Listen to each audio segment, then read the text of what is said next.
নমস্কার বন্ধুরা, আশা করি সবাই ভালো আছেন, সুস্থ আছেন।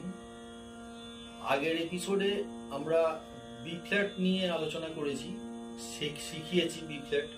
তো বি ফ্ল্যাট সম্বন্ধে আরো কিছু শেখাতে বাকি আছে, সেইগুলো নিয়ে আজকের এপিসোডে সেগুলোই শেখাবো। আমি তো এর আগেও বলেছি এ শার্পকে বি ফ্ল্যাটও বলা হয়। তো এ শার্পের চিহ্ন দেখবেন এ তার পাশে হ্যাশ দেওয়া থাকবে, তাহলে ওটা আমরা বুঝবো এ শার্প।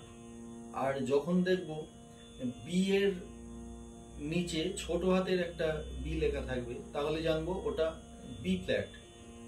তাহলে একই স্কেলকে আমরা দু রকম নামে চিনব, এ শার্প অথবা বি ফ্ল্যাট। তো এর আগের এপিসোডে আমরা এ শার্পের সা থেকে সা শুদ্ধ পর্দায় সব শিখেছি, সারে গামা পাধানিসা সানি ধাপা মাগারেসা সব শুদ্ধ। আজকের এপিসোডে তারই কোমল এবং কড়ি এইগুলো শেখাবো। চলুন শুরু করা যাক।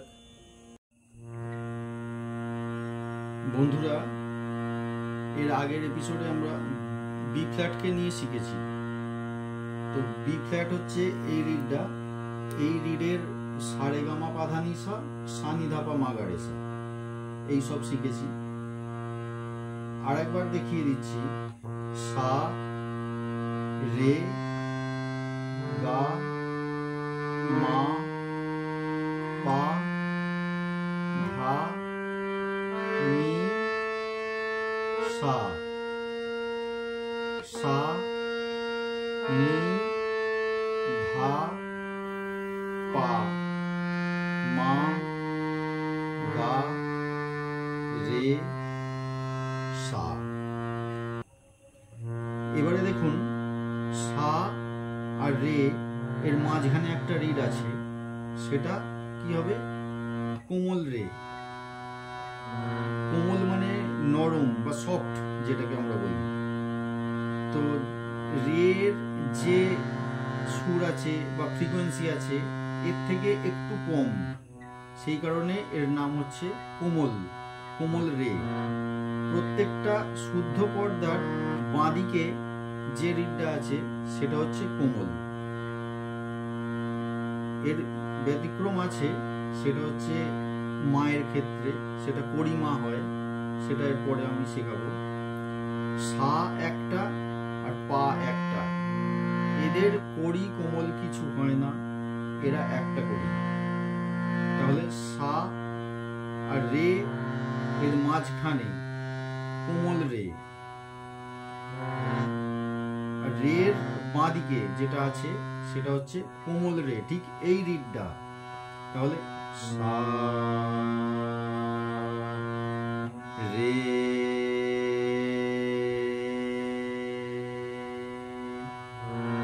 এরপরে আসছি গা। শুদ্ধ গা আমরা কোনটা চিনেছি? এইটা শুদ্ধ গা। শুদ্ধ গায়ের ঠিক বাঁদিকে আছে এই কালো রিডটা, এইটা কোমল গা, যেটা একটু সফট, মানে শুদ্ধ গায়ের থেকে একটু সফট সুরটা আছে, সেই কারণে এর নাম হচ্ছে কোমল গা। তাহলে সা কোমল রে কোমল গা। এরপরে যেটা আমি বলেছিলাম ব্যতিক্রম আছে, সেটা হচ্ছে মা। আমরা শুদ্ধ মা এইটাকে শিখেছি, মা তার পরেরটা মানে ডান দিকেরটা পরিমা। তাহলে পা এবং শুদ্ধ মায়ের ঠিক মাঝখানে আছে পরিমা। তাহলে কি শিখলাম? সা কোমল রে কোমল গা পরিমা। মায়ের ক্ষেত্রে কিন্তু কোমল হয় না, শুদ্ধ মা আর করিমা, অথবা তীব্র মাও বলা যায়। এই করিমাকে তীব্র মা বলা যায়। তারপরে আসছে পা, এর আগে আমরা শিখেছি পা। এরপরে দেখুন শুদ্ধ ধা, এটা শিখেছি। তাহলে শুদ্ধ ধায়ের ঠিক বাঁদিকে কি আছে? এই রিডটা। এটা কোমল ধা। তো শুদ্ধ ধায়ের একটু সফট সুরটা আছে, সেই কারণে এর নাম কোমল ধা। তাহলে কি কি শিখলাম? সা, কোমল রে, কোমল গা, পরিমা বা তীব্র মা, তারপরে কোমল ধা। এরপরে দেখুন শুদ্ধ নি। শুদ্ধ নিয়ের ঠিক বাঁদিকে আছে কোমল নি। এই শুদ্ধ নিয়ের একটু সফট সুরটা আছে কোমল নি। তাহলে কি শিখলাম? সা, রে, কোমল রে, কোমল গা, পরিমা, পা আগে শিখে গেছি, কোমল ধা, কোমল নি, তারপরে সা। সা একটাই, এর আগে বলেছি সা এবং পা একটা করে।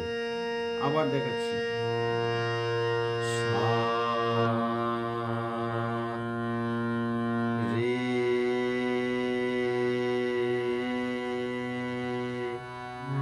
গা,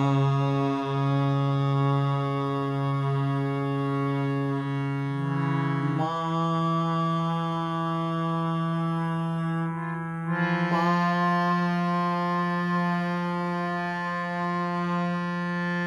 ধা,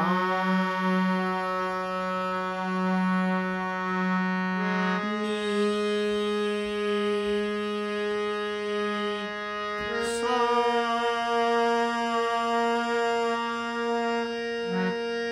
সা,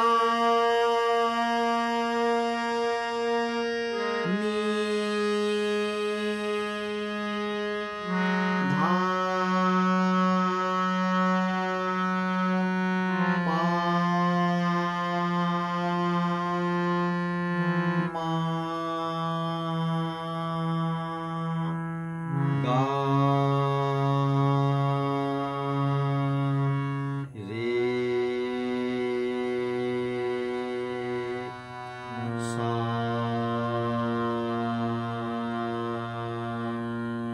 এই কোমল রে বা কোমল গা বলার সময় অনেকে করে সা, রে, এইরকম হবে না। এটা রাগ প্রধান বা খেয়াল গান, উচ্চাঙ্গ সঙ্গীতের কিছু কিছু গানের ক্ষেত্রে হয়, সে পরে শেখাবো। কিন্তু যে রিডটা বাজানো হবে সেই রিডটা যেন ডাইরেক্ট সেই সুরটাই লাগে। রে, গা, গা, এরকম নয়, এটা হবে না। আবার দেখাচ্ছি, সা, কোমল রে, কোমল গা, পরিমা, কোমল ধা, কোমল নি, সা, সা, কোমল নি, কোমল ধা, পরিমা, কোমল গা, কোমল রে, সা। ধৈর্য হারাবেন না। যখনই অসুবিধায় পড়বেন স্ক্রিনে দেওয়া ফোন নাম্বারে যোগাযোগ করবেন বা কমেন্ট বক্সে জানাবেন। অবশ্যই লাইক শেয়ার করবেন, সাবস্ক্রাইব করে পাশে থাকা বেল আইকনটি প্রেস করবেন যাতে আমি আরও উৎসাহ পাই। পাশে থাকবেন, সুস্থ থাকবেন, গানে গানে থাকবেন। নমস্কার।